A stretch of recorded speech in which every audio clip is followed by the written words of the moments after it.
A lot of people have misconceived notions of people fleeing their country in droves by jumping fences and what they see on the news. They think of that as a refugee. A lot of people think they just, come in on an airplane and they're here and no one's checked their backgrounds, but that's not true. They've gone through a very extensive, almost traumatizing time just to come here to the United States. And a refugee is somebody that has been invited by the United States and vetted by the United States to come here and live because of special circumstances in their country, like war or religious views and everything, where they would be persecuted or maybe even killed. They go through a really long vetting process, and that contains doing interviews with multiple different government agencies, whether that be the CIA, counterterrorism, Department of Health and Human Services. They'll do all sorts of different interviews prior to coming here. They'll do background checks, biodata screens. They'll also do a health medical assessment. They have to pass all of those, so that takes a really long time. And if there is one red flag, the whole case that they applied in are not able to come to the United States. Some people wait for 12, 18 years in a camp just to come to the United States. Sometimes, you're living on the camp, even at the camp, you still fear for your life, So because you don't have something, secure, food-wise and, hygiene, all those stuff, So when they come to America, that's something, they discover something new that they never see before. And the thing about refugees is that they're survivors. They're really strong and they can do amazing things. I'm never disappointed with what they can accomplish. Each individual comes with their own story, their own history, from their own different culture. It could be even different cultures within a country. So everyone is unique and their story is very unique. Because there was, after Soviet Union left the country, and there was like a war started between our people. And everybody came from all over provinces, and then they tried to get the government. That's why my dad decided now is the time for us to leave the country. They have come from trouble, for some terrible trouble. You don't leave your home easily. So it was bad enough to make them have to pick up and leave their home. And then they often go to a refugee camp. And refugee camps are not fun places because you don't have proper work, you don't have a proper school for your children. And then it's the interminable wait because you think, well, maybe today I'll get resettled, maybe today I'll get resettled, because you're just in a holding pattern with your entire life. You can't make plans, you can't go back home, so you're waiting. And then you get resettled somewhere, and then there's the challenge of the language and employment and the getting resettled and the learning about the culture. So, if you can do that, you can do anything. So they're very, very strong, resilient, and amazing people. My two daughters, they were like 3 and 5. And we moved the country, and the way we moved was very, very upsetting. And we left the country, and then we thought we were going back. That time I was attorney. I finished law in Afghanistan, and I was working in the law office. And then we left everything, and we left without anything. Just we had like a 2 outfit, and we moved to Pakistan. Oh yeah. It's not like just said, okay, I'm here, and then I'm as a refugee, I came here, then help me forever. No. Then when I started, after I came to the United States, my husband had a business in Afghanistan, back home. When we moved to the United States, and we had, like, my husband first job was working in the car dealership, and he washed the cars. If you work hard and then you reach your goals. You have to be very strong emotionally because you hear a lot of sad stories that you don't think, that a lot of people doesn't know about the situation of this family. And one of the things that for me has been very... Quieren saber, Estefania, si durante el camino usted se encontró o sabe de algún caso de alguien que murió. Sí, había varias personas muriendo, hay otro que violaron, a las niñas de 13, 15 años la violaron, y sí, mucho abuso. ¿Por qué decidieron tú e Ibert llegar acá, a Estados Unidos? Nosotros buscaron una vida mejor. Oh, well, definitely the younger you are, the easier it is. I mean, the little ones that come here, the 5 and 6 year olds, they're just going to be speaking English like a native, and they're going to be speaking their native language, and it's just a wonderful thing. I think it's difficult for everyone. It's a difficult transition. It's hard to communicate how difficult that is. I mean, you have, as an adult, what if you move to a foreign country overnight? You weren't expecting to come here, so they don't plan to come here. So they're trying to learn English, and maybe say you move to China, that would be really hard to learn Chinese just like that, So that's what they're up against. The language kind of permeates everything. Our students get really good with conversational English because they're plunged into school. So that's an advantage for our high school age kids and our middle school age kids, is that they get that conversational English down, but there's still these gaps, The teacher says synthesize, compare and contrast, write an essay, and they're like, whoa, wait, what's happening? Or gaps. I had a friend, a girl that I've been working with for many years, and she decided she wanted to be a nurse or a medical professional because so many people in her country, she's from Myanmar, Kachin State, Myanmar, died because there were no medical professionals. Her little friends would just die from an illness that we would survive easily. And so she says, I need to be a nurse. But then she didn't know what germs were. That's the kind of holes you're dealing with. Like they decide, yeah, I want to be this thing because they've had some positive experience. But there's, these holes that they need to learn about. And that's kind of what this program is about, is we try to expose them to many things. If you can remember when you were, 15, 16 years old, and then you have the added trauma of moving to a brand new place, and you don't know the language, and you don't know how the culture works, and you don't know what your rights are. Everybody in America just wants their family to be safe. So it's like once people hear that what they contribute to our community as far as opening up businesses, being doctors, nurses, lawyers. And it's not so much the families coming in, but it's their kids that make the big difference. The first generation of kids that come in, and they come in with nothing. So they're very appreciative of things that we take for granted, like the school systems and things like that.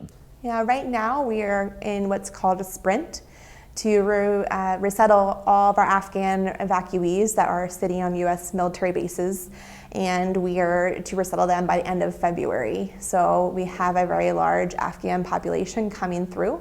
In fact, 158 out of our almost 200 arrivals are Afghans. We also are seeing a large Syrian population and Sudanese population.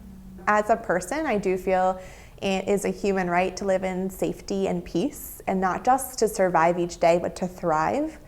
And the most joy for me is when I'm at the airport or I'm here and I meet a family for the first time, and I say, welcome to Jacksonville, welcome to the United States. It just brings me joy that they can come here and live in peace and safety.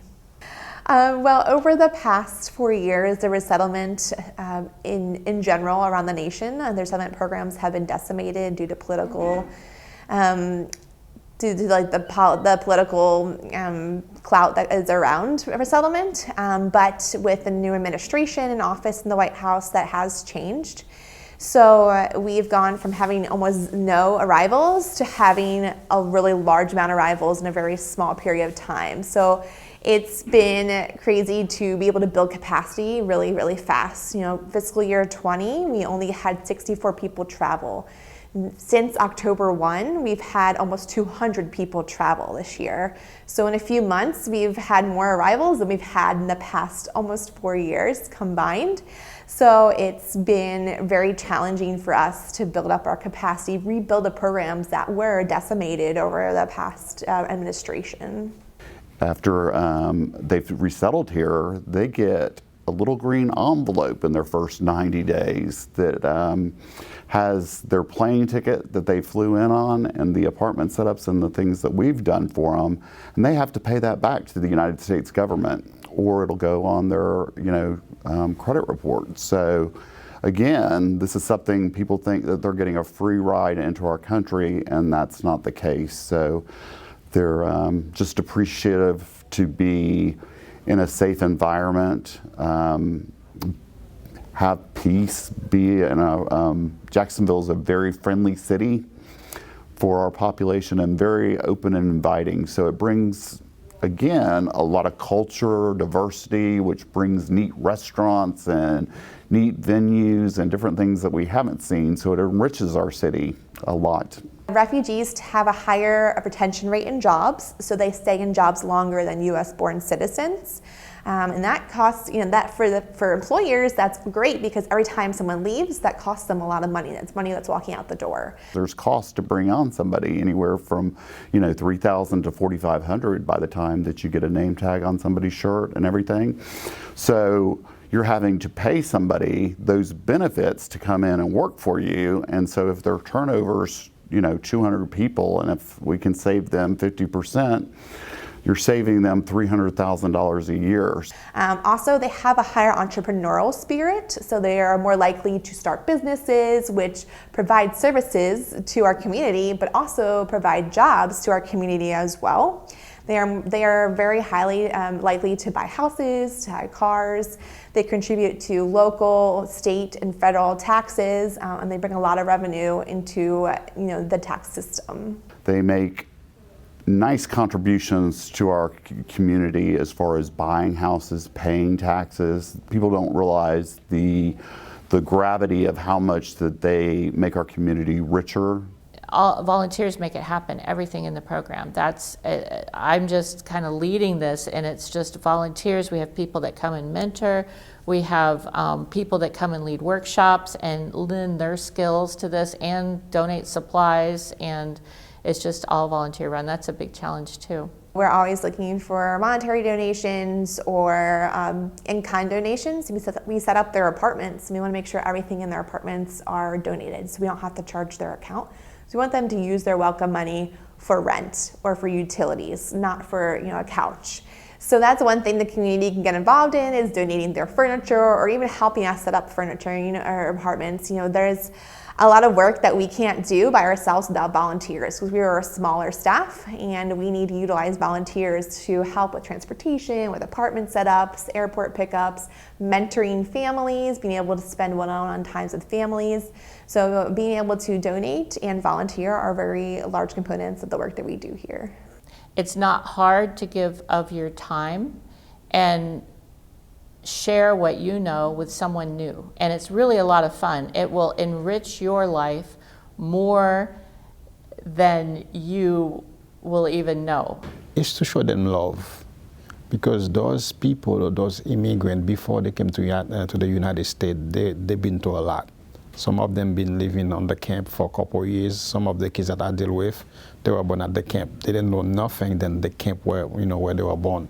It's really quite amazing. You go with a good intention, well, I'm going to do something good and I'm going to help. And then the rewards of doing this are just beyond explanation. I mean, it will enrich your life in an unbelievable way. The people that I have met, the things they have taught me, the things I have learned have been just wonderful. Lutheran Social Services depends on the community a lot, first of all, for their understanding of the refugee population.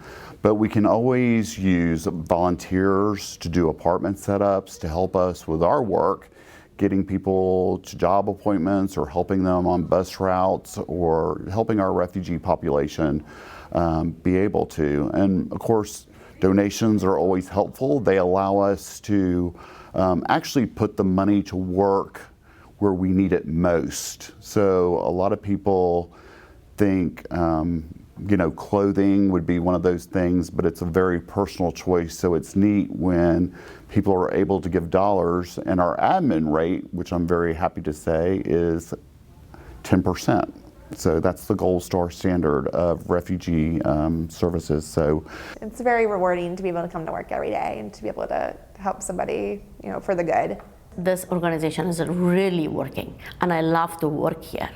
The people that come here, they make our communities more diverse. They bring their culture and their language and their traditions, and that makes us more richer as a community and as a nation. Some of the best and the biggest companies were built by immigrants. We have very bright people that come to this country. I think that's another misconception.